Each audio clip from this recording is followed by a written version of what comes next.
जय माता दी। तुला राशि वालों, अब हम इस गोचर विश्लेषण के उस चरण में पहुंच चुके हैं जहां ग्रहों के संकेतों को एक साथ समझने की कोशिश करेंगे। याद रखें कि ज्योतिष संभावनाओं और प्रवृत्तियों का अध्ययन है। किसी भी व्यक्ति के लिए अंतिम परिणाम उसकी जन्म कुंडली, दशा और उसके कर्मों पर भी निर्भर करते हैं। सबसे पहले बात करते हैं कर्म और प्रतिष्ठा की। जब करियर से जुड़े ग्रह सक्रिय होते हैं तो कई लोगों को ऐसा महसूस हो सकता है कि पिछले कुछ समय से रुके हुए काम अब गति पकड़ रहे हैं।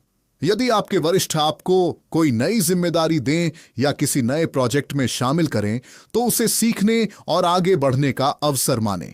अब आर्थिक स्थिति पर ध्यान दें। आय के नए स्रोतों की संभावना दिखाई दे सकती है, लेकिन साथ ही खर्चों पर नियंत्रण रखना भी आवश्यक होगा। यदि कोई बड़ा निवेश करने की योजना है तो सभी पहलुओं की जांच करना अधिक समझदारी होगी। व्यापार करने वालों के लिए यह समय पुराने ग्राहकों से दोबारा संपर्क बनाने, नए अवसर खोजने और साझेदारी के प्रस्तावों का सावधानी से मूल्यांकन करने का हो सकता है। नौकरी पेशा लोगों के लिए कार्यस्थल पर संयम और स्पष्ट संवाद लाभदायक रहेगा। जल्दबाजी में प्रतिक्रिया देने के बजाय तथ्यों के आधार पर निर्णय लेना बेहतर रहेगा। अब रिश्तों की बात करें। परिवार और जीवन साथी के साथ समय बिताना, उनकी बातों को ध्यान से सुनना और छोटी बातों को विवाद में बदलने से बचना संबंधों को मजबूत कर सकता है। यदि कोई पुराना मतभेद है तो शांतिपूर्ण बातचीत उसका समाधान निकाल सकती है। स्वास्थ्य के संदर्भ में नियमित दिनचर्या, पर्याप्त नींद और संतुलित भोजन पर ध्यान देना उपयोगी रहेगा। तनाव कम करने के लिए योग, प्राणायाम या ध्यान जैसे अभ्यास सहायक हो सकते हैं।